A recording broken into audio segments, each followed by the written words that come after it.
Esta es una edición especial de Contexto Global. Yo soy Rosa Pérez Masdeu. Vamos con las noticias. Una imagen para la historia: Nicolás Maduro, custodiado por el FBI en Nueva York tras ser capturado por las fuerzas especiales estadounidenses en Caracas esta madrugada. El presidente venezolano es trasladado a esta hora a un centro penitenciario antes de comparecer en un tribunal federal acusado de narcotráfico. Desde su residencia personal en Mar-a-Lago, Donald Trump anunció que Estados Unidos gobernará Venezuela hasta que se den las condiciones para una transición que ha catalogado de justa y pacífica, aunque no ha descartado tampoco nuevos ataques contra el país suramericano. La vicepresidenta venezolana, por su parte, Delcy Rodríguez, desmintió a Trump y a Rubio al rechazar cooperar con Washington en un eventual periodo de transición e insistió en que Nicolás Maduro sigue siendo el único presidente del país caribeño.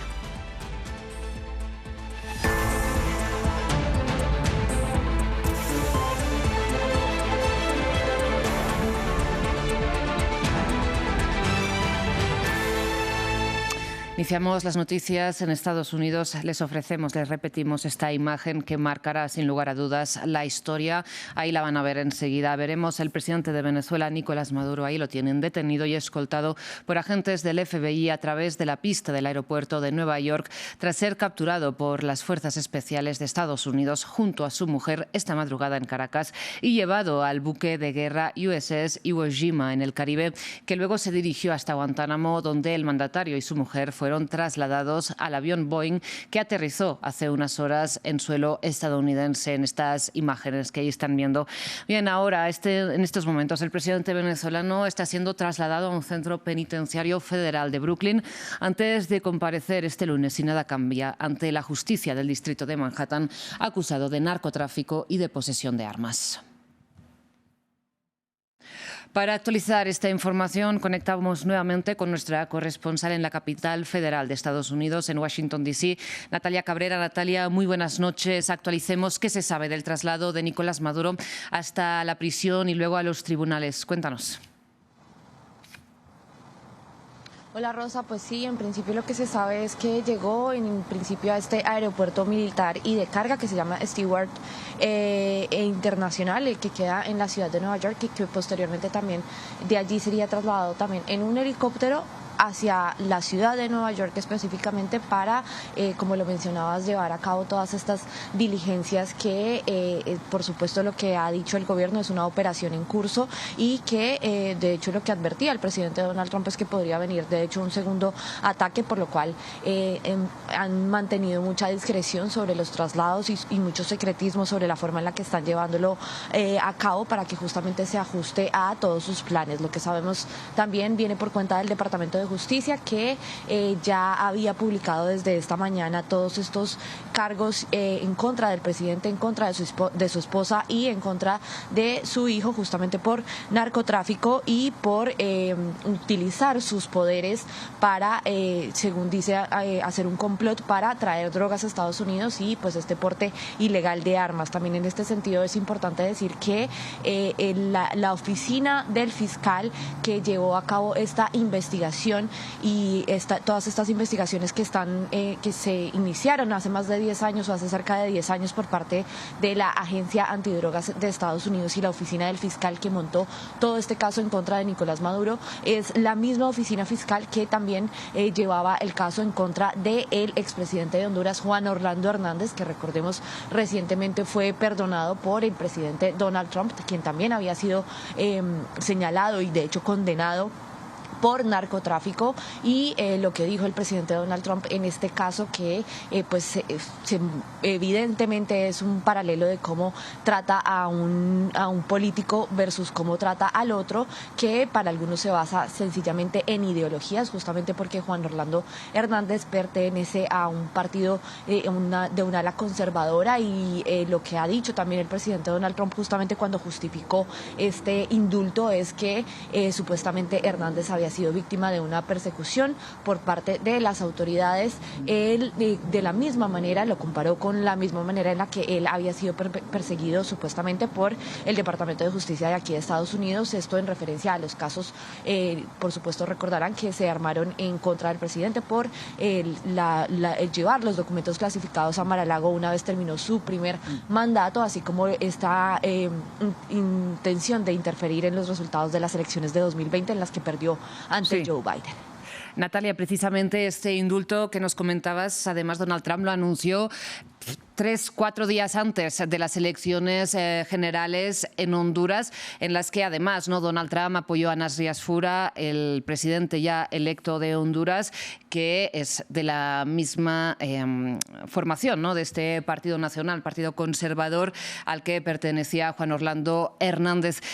Natalia, en todo caso, la situación en Honduras ya ha llevado a un nivel superior, sin lugar a dudas, en Venezuela. Evidencian lo que la propia Casa Blanca ha señalado como su objetivo declarado para América Latina, y es volver a imponer los intereses de Estados Unidos en el continente americano en esta reedición de la doctrina Monroe. Sin embargo, no es bien recibida esta política por todo el espectro de la política estadounidense. Cuéntanos cuáles han sido las reacciones. Y Natalia, déjame decirte que en estos momentos vemos cómo la policía de Nueva York ha llegado a esta sede en Manhattan, y estamos a la espera de que pueda salir de ahí Nicolás Maduro por si tenemos que interrumpir en algún momento.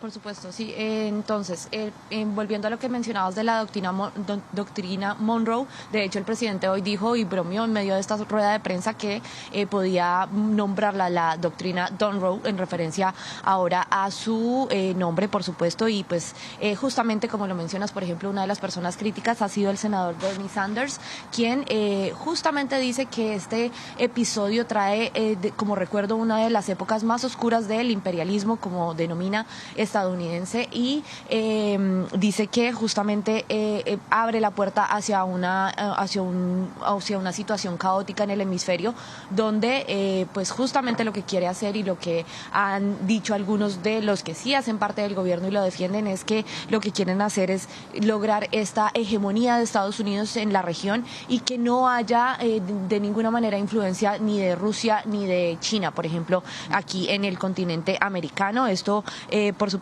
lo que ha dicho, por ejemplo, también una de las figuras más fuertes del movimiento Make America Great Again, que es Marjorie Taylor Greene, que también, recordemos, rompió con Donald Trump por la publicación y por la no publicación más bien de todos los documentos del caso Epstein. Ella justamente cuestiona que el presidente haya hecho campaña bajo este lema de America First, poner a Estados Unidos primero, cuando lo que dice es que si se tratara realmente de atacar con los cárteles del narcotráfico, lo que se estaría haciendo sería atacar los cárteles en México y no haciendo este operativo en Venezuela.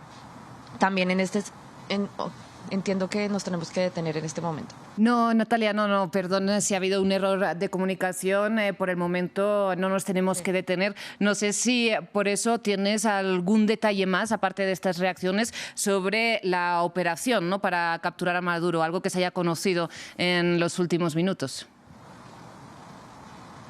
Sí, pues justamente hay información que revela el diario El New York Times. Está citando fuentes de Venezuela que, por supuesto, protegen su identidad. No revelan exactamente de quién se trata, pero según estas fuentes habría en este operativo que llevó a cabo Estados Unidos habrían muerto 40 personas entre civiles y militares, supuestamente solamente del lado venezolano. Esto recordando que el presidente Donald Trump dijo hoy a mediodía desde Mar-a-Lago que no había bajas estadounidenses, que sin embargo sí había heridos, pero no especificó tampoco las cifras de cuáles cuántas personas resultaron heridas como tal. También lo que se conoció más temprano es que este operativo inició a las 10:46 de la noche bajo las órdenes del presidente Donald Trump, que fueron 150 aeronaves las que se desplegaron y las que se activaron más bien para todo este operativo, y que fueron justamente helicópteros que estaban en el Caribe los que entraron a territorio venezolano y llevaron este equipo de estas fuerzas de desactivación también que las llaman, y de hecho uno de estos helicópteros cuando ingresó a Caracas habría sido atacado, pero pudo permanecer volando, siguió operando, y lo que hicieron también las otras aeronaves fue desactivar las fuerzas antiaéreas que tiene el gobierno venezolano. En este sentido, todos estos detalles fueron dados a conocer en esta rueda de prensa desde Florida, en Mar-a-Lago, por el general Kane, que estuvo también presenciando todo este operativo con el presidente Donald Trump en Mar-a-Lago, también con el secretario de Defensa Pete Hegseth y el secretario de Marco Rubio, el secretario de Estado, el jefe de la diplomacia. Y previamente nosotros comentábamos que no estaba el vicepresidente J.D. Vance. Esto también podría dar cuenta de supuestamente pues esta diferencia entre las figuras dentro de la coalición del gobierno que apoyan la intervención en otros países y los que no, pero también se ha aclarado que debido a preocupaciones de seguridad, como es Vance el sucesor en el eventual caso de que el presidente Donald Trump muriera o fuera atacado, por eso están tratando ahora el servicio secreto de no mantenerlos en el mismo lugar. Natalia, pues muchísimas gracias por esta aclaración. Iremos siguiendo contigo los detalles, ¿no?, que se vayan conociendo sobre esta operación, sobre las reacciones, sobre sus impactos. Muchísimas gracias, Natalia, una vez más. Precisamente la vicepresidenta venezolana Delcy Rodríguez compareció en Caracas junto a su hermano, el presidente de la Asamblea Nacional, Jorge Rodríguez, y a los ministros del Interior, de Exteriores y de Defensa. Junto, como ven, a la plana mayor del chavismo, Rodríguez aseguró que Maduro continúa siendo el único presidente del país, desmintiendo así precisamente la versión expresada en rueda de prensa, la rueda de prensa que mencionaba Natalia, por Donald Trump y Marco Rubio, que aseguraron que la mandataria se dispuso a colaborar en un eventual proceso de transición liderado por Washington.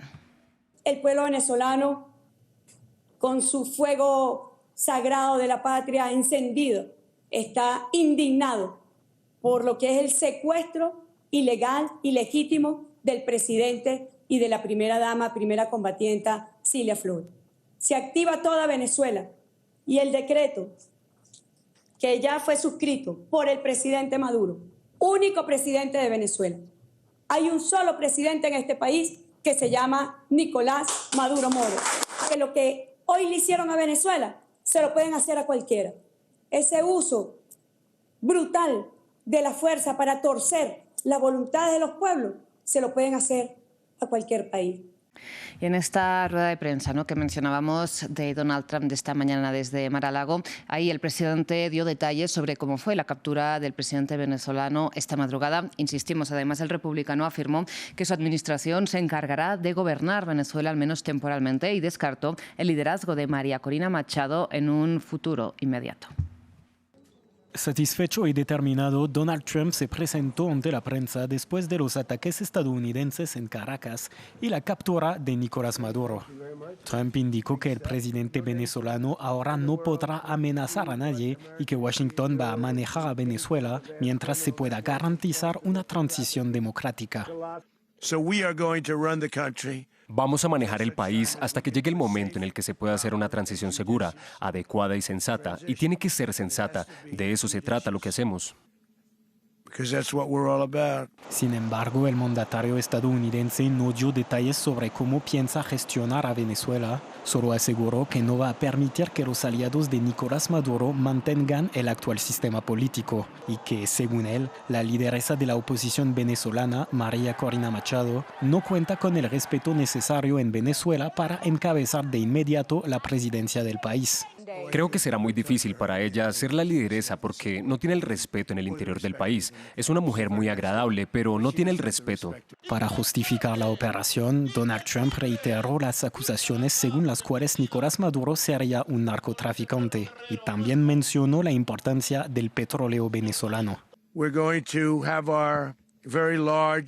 Vamos a hacer que nuestras grandes empresas petroleras estadounidenses, las más grandes del mundo, inviertan miles de millones de dólares, reparen las infraestructuras gravemente dañadas y empiecen a generar ingresos para el país.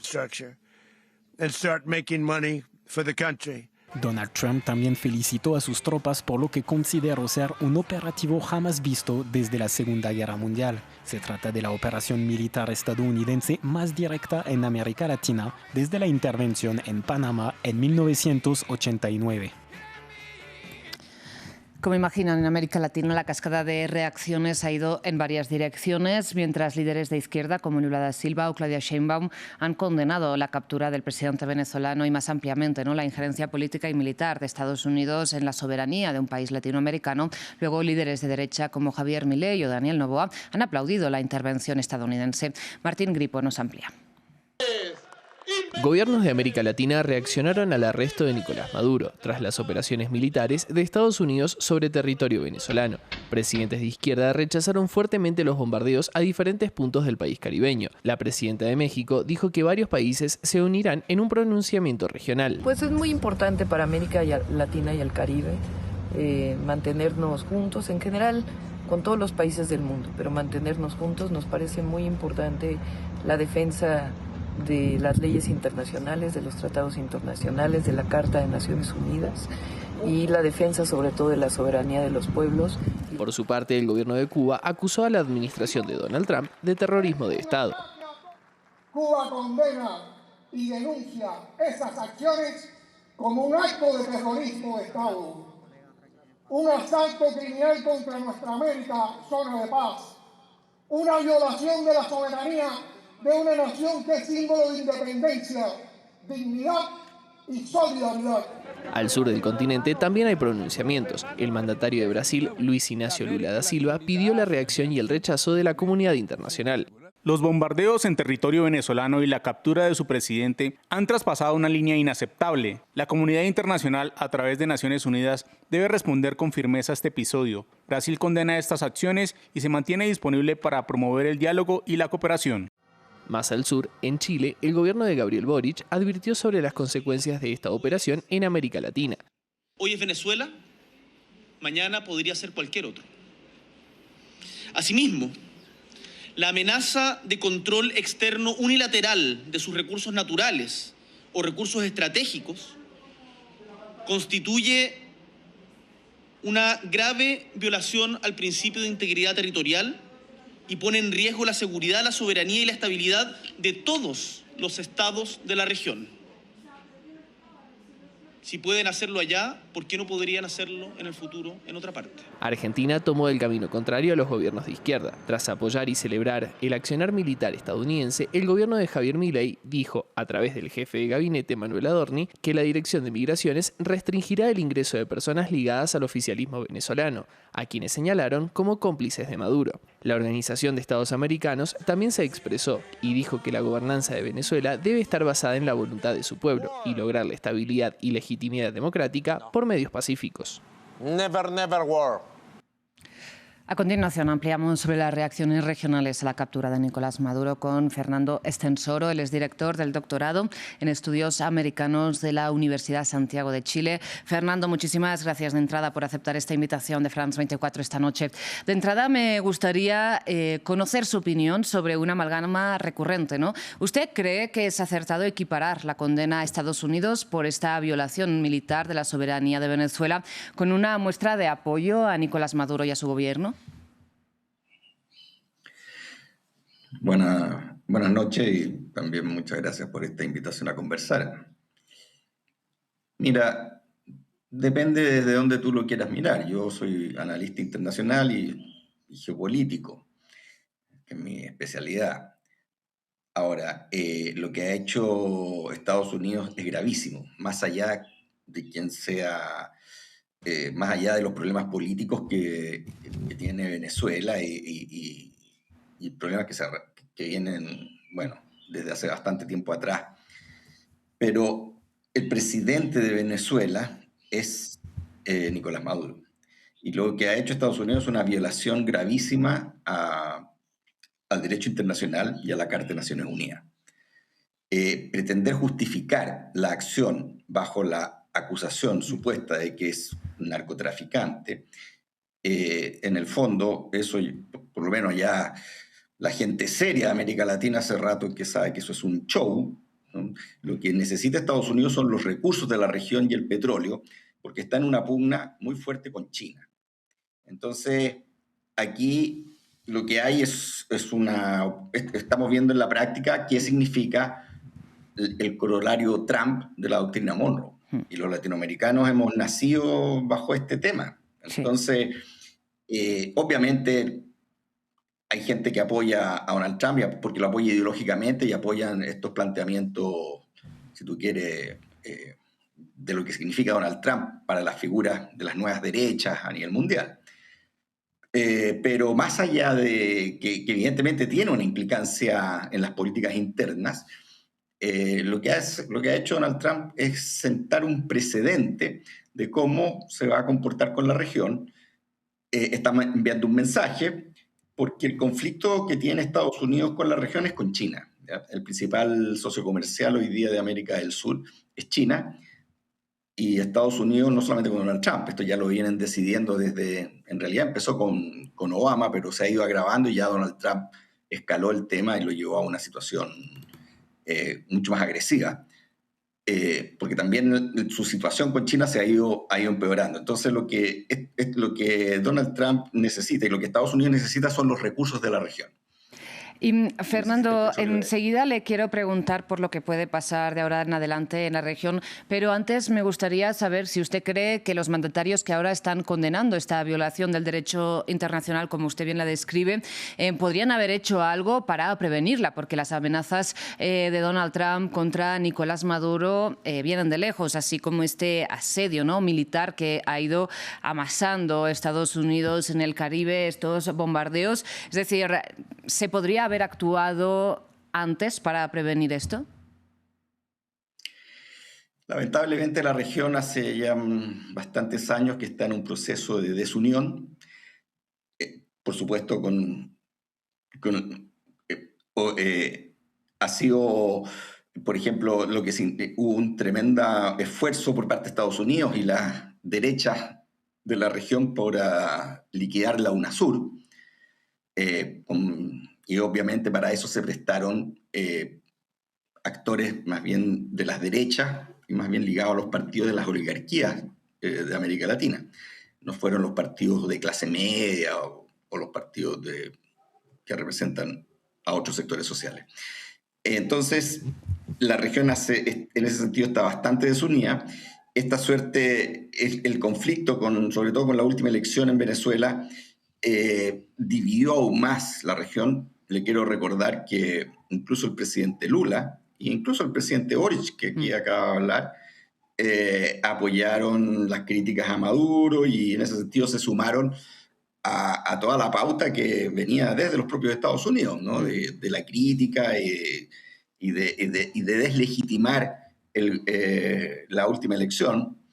Y eso... se mantuvieron en ese relato mientras pensaban que la cosa iba a ser relativamente normal o que se iban a mantener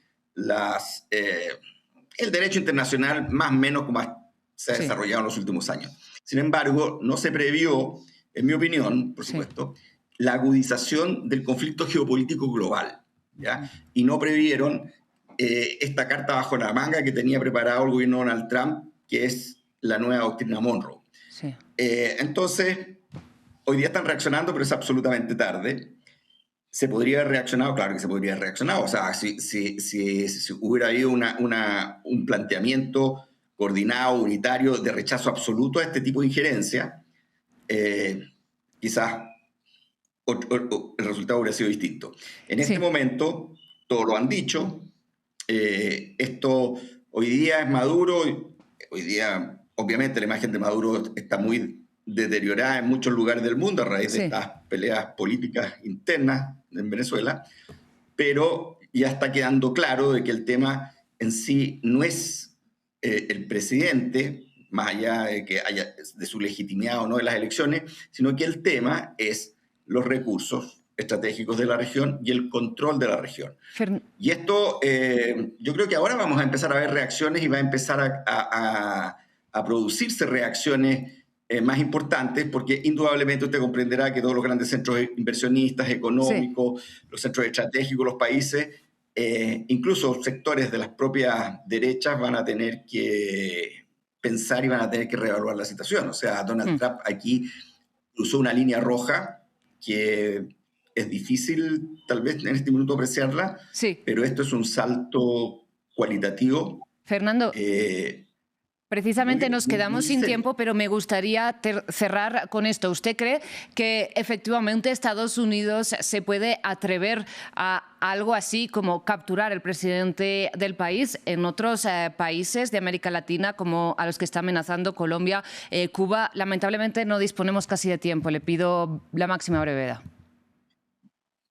Probablemente, yo no lo descarto. Ya ha mandado, indudablemente está mandando un mensaje, pero esto Donald Trump, bueno, parece que usted no tiene tiempo, pero mire, esto Donald Trump yo creo que tiene dos etapas.